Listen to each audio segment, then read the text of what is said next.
Good morning. With all the excitement that is going on around here and in the world, thank you for being here this morning. We talk about, while that's all going on, we're keeping the House running here. Very proud of Joaquin Castro's legislation to overturn the president's ill-conceived idea about undermining the Constitution of the United States. Very proud of the work he did to have us be ready when the president took his action so that the House, was ready to honor the institution in which we serve. Article 1 of the Constitution, the legislative branch. We've sent the legislation now over to the Senate. Yesterday was a big day for us. For many of us who have worked for years on gun violence prevention, it was a big day when the Bipartisan Background Check Act of 2019 passed with such a strong vote on the floor of the House. The night before, many of us were at to observe the 25th anniversary of the Brady Bill. That was historic when it happened and has saved many lives since. Millions of returned it. People have not been able to get, not millions of people, millions of times people have not been able to get a gun who shouldn't have a gun. But now we had to expand it to include online sales and gun show sales as well, which happened yesterday. Just anecdotally, I was especially happy because of all Mike Thompson worked for such a long time, the chair of our Gun Violence Prevention Task Force. It's a bipartisan bill with Congressman King of New York. To have Congresswoman McBath tell the story, her story of her son losing his life, it was policy and personal. I just anecdotally tell the story of when we passed the bill before, the Brady Bill. I was a relatively new member of Congress. Chuck Schumer, now the leader in the Senate, was our champion. He led the way, and he was fearless. But some of us had just the grassroots, the retail, member-to-member contacts, and the first time we did not succeed to pass the rule. So some of us went over to see Mr. Brady, a person from your profession, really such a talented man who, as you know, was shot at the same time President Reagan sadly was. And he and Sarah have been such an inspiration. She, the guardian angel of it all for so many years, even after his passing. Anyway, that day we went over, some of us, and we were so in awe of Jim Brady.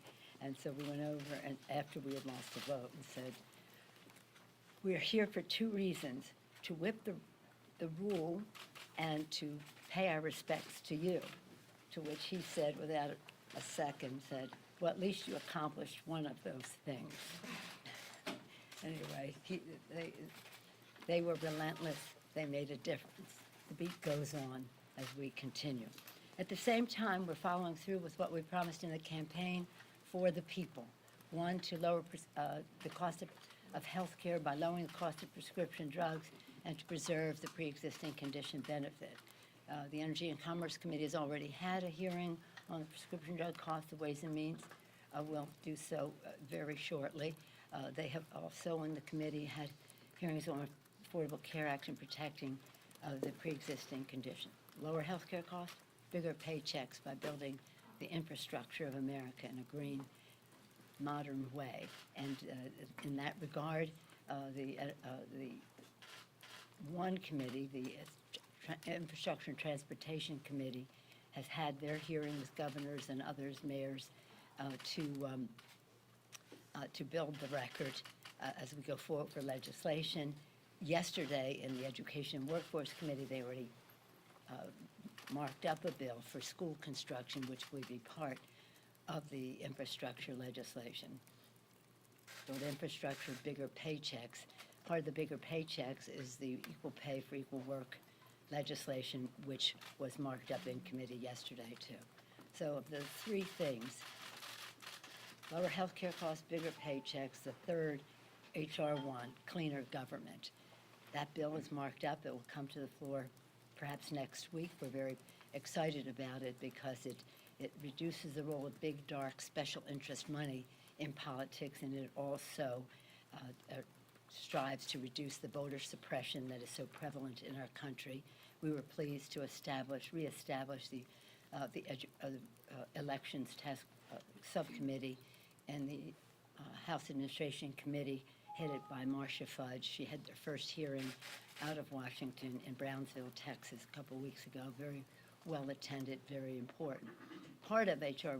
1, though, is also to reassert and repass the H.R. 4, which is the Voting Rights Act, headed by Terry Sewell of Alabama.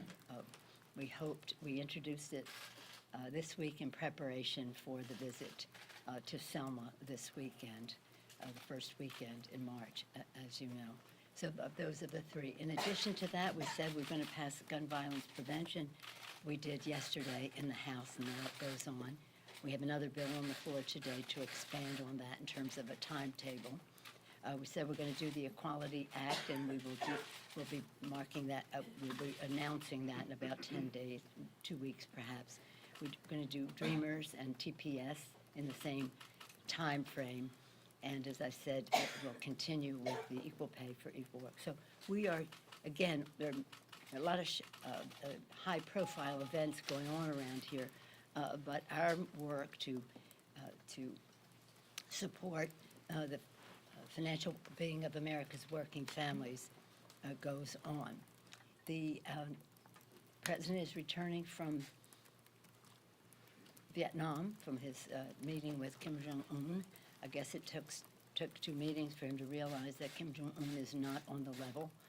He was a big winner, Kim Jong-un, in getting to sit face-to-face with the most powerful person in the world, the President of the United States. And really, it's good that the President did not give him anything for the little that he was proposing. As you probably know, he said he would shut down well, he said he was going to, the Yanbian. That Yanbian has been a subject for a long time. He would shut that down, but what we want is denuclearization. They didn't agree to it in the first meeting. They didn't agree to it in the second meeting. And as you know, they wanted lifting sanctions without the denuclearization. I'm glad that the president walked away from that. Diplomacy is important. We always support it. But the prospect for success, God bless you, the prospect for success seemed dim in light of the insincerity of Kim Jong-un. I've been, as many of you know, to North Korea, to Pyongyang, beyond the DMZ, and very serious concerns about North Korea. Always hopeful that diplomacy can take us to a place ever suspicious of the motivations of a person like Kim Jong-un. So I'm glad that that didn't work. Earlier, last weekend, I was pleased to lead a delegation to the Munich Security Conference and then on to Brussels for NATO meetings. I'm proud to say that our delegation was part of other delegations that went. Over 50 members of Congress were there, House and Senate, Democrats and Republicans, reasserting our commitment to the transatlantic relationship between the U.S. and Europe, as well as our commitment to NATO to strengthen it. People seem very happy to see such bipartisanship, House and Senate, with a very positive message of the importance of that region to us. So those are some of the things that have been going on here. And right now, we're debating the second bill, H.R. 1112, for gun violence prevention. So if I run out the door, it's because I have to go make a vote. Yes, ma'am. Madam Speaker, the President Katie. of the United States seemed to side with Kim Jong-un on the question of Otto Warmbier, the American student who died after being in North Korean custody. What's your reaction? I'm sorry, I'm not familiar with what the president has said about that.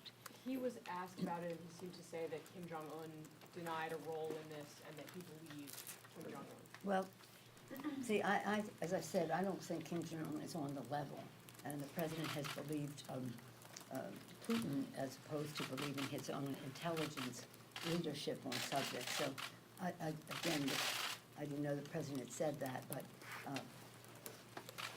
it's strange. And I don't know, there's something wrong with Putin, Kim Jong-un, in my view, thugs that the president chooses to believe. Yes, ma'am. Madam Speaker, what should the consequence be if the president did violate campaign finance laws while in office? You know, I haven't, no, let me just say, I read you what we're doing here. We're constantly busy. And so I didn't sit down and watch the proceedings yesterday. But I do know what I saw in the recording of many of you is that Chairman Cummings was just a magnificent maestro. And each and every one of our members did a very good job in trying to elicit the truth, to try to get to the facts. Some of it was confirmation, as Jerry Connolly said. Some of it confirmed things that they had heard otherwise. And some of it, as you heard, was possibly new. Some of the high-profile statements seem new. Again, I'm not in any position to verify what he said, but that would be, Mr. Cummings had, I trust his judgment, and he had some questions about suspicions that that might be true.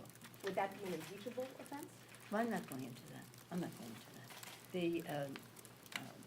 We have two investigations, the Mueller report that we're all anxiously awaiting, and as was indicated, the one thing I did see widely reported was that the witness said that other issues that he was aware of were under consideration by the Southern District of New York. So let's see what that is. But again, impeachment is a divisive issue in our country. And let us see what the facts are, what the law is, and what the behavior is of the president. I've said to some of you running up and down the hall, right now, what I'm concerned about is the president's undermining of the Constitution of the United States, which with his, again, ill-advised declaration, I think he's totally wrong. I was at the border this past weekend. What he's proposing is going on there is mythology. It is not reality. I wish you could all go to Laredo for the week of the birthday of George Washington and honoring George Washington and Martha Washington. So patriotic, such pride and heritage, such patriotism about America. So that concerns me more than what may or may not be said now. When the facts are known, then we'll make a judgment then. I'm also concerned about what the president is doing in denial of what is happening in terms of climate change in our public policy arena, that he is still in denial. I'm concerned about his heaping praise on a tax bill that gives 83% of the benefits to the top 1% and ignores the needs of people as we write budgets. So I'm more concerned about his policy than his personality. However, when the facts are known, then we can make a judgment. Yes, ma'am. Madam Speaker, on the gun votes, you're a good vote counter. What do you think the chances are that either of these can get 60 votes in the Senate? And if they cannot advance in the Senate, what would you say they've achieved, if anything? Well, these bills are bipartisan, especially the one yesterday, which was the heart of the the one that we had worked so hard on for such a long time. Today is an important continuation of that. You've heard me say it over and over, public sentiment is everything. 90% of the American people, 90% of American people support background checks, even members of the National Rifle Association. Most of them who are gun owners have had their background checks, and they have no, they personally don't avoid that. So 90%. Some of the figures are stunning, though. You know that 43 children or teenagers die from gun violence in our country in a day. So I think public sentiment is going to play.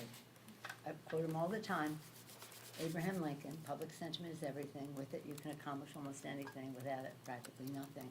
Public sentiment is there. I think the public is tired of moments of silence, a time of mass murders and high-profile tragedies. But these tragedies happen in the lives of American people every single day of the week. So I count the votes in the House, not in the Senate, as you know. But I do think that when the opportunity is there for a bipartisan bill which is very discreet and focused, and is the bill that will save the most lives, that hopefully we can get a positive vote from the Senate. Speaker. Madam Yes, sir. Speaker?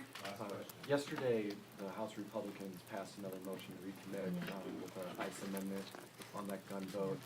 And there's some reports out there that Democratic leaders and yourself are considering changing House rules to perhaps get more notice and have members more time to read these motions to recommit.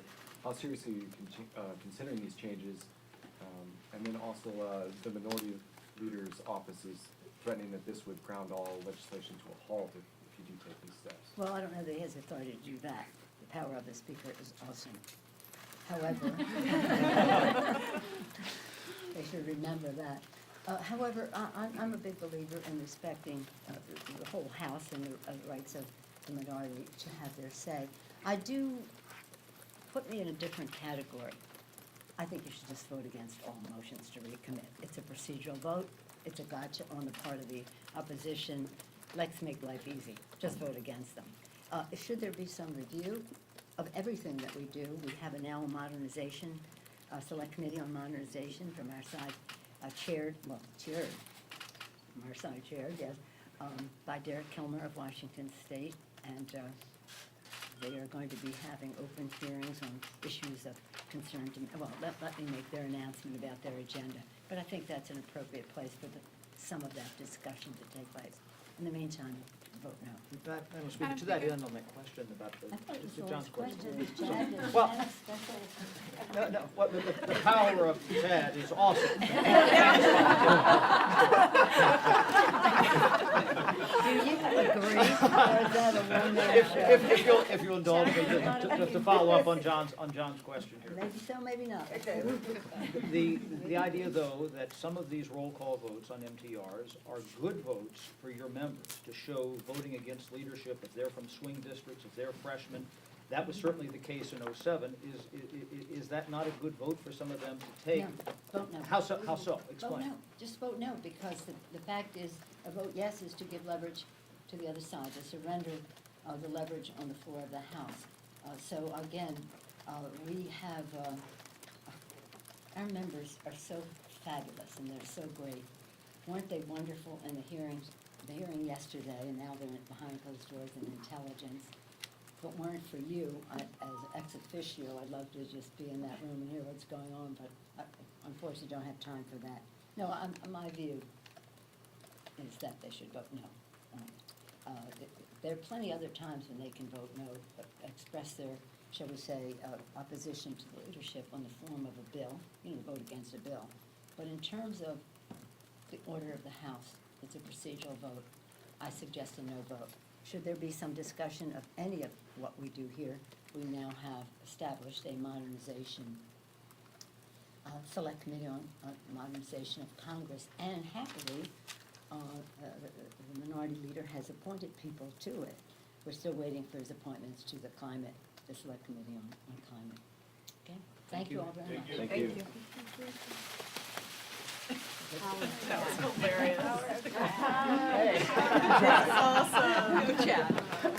You are indulging that ego. And I appreciate the follow-up, because I have a similar question, so, thank you. Chad, next time I'm just gonna tell you the questions I want you to ask. Yeah, can we do that? We'll do a list.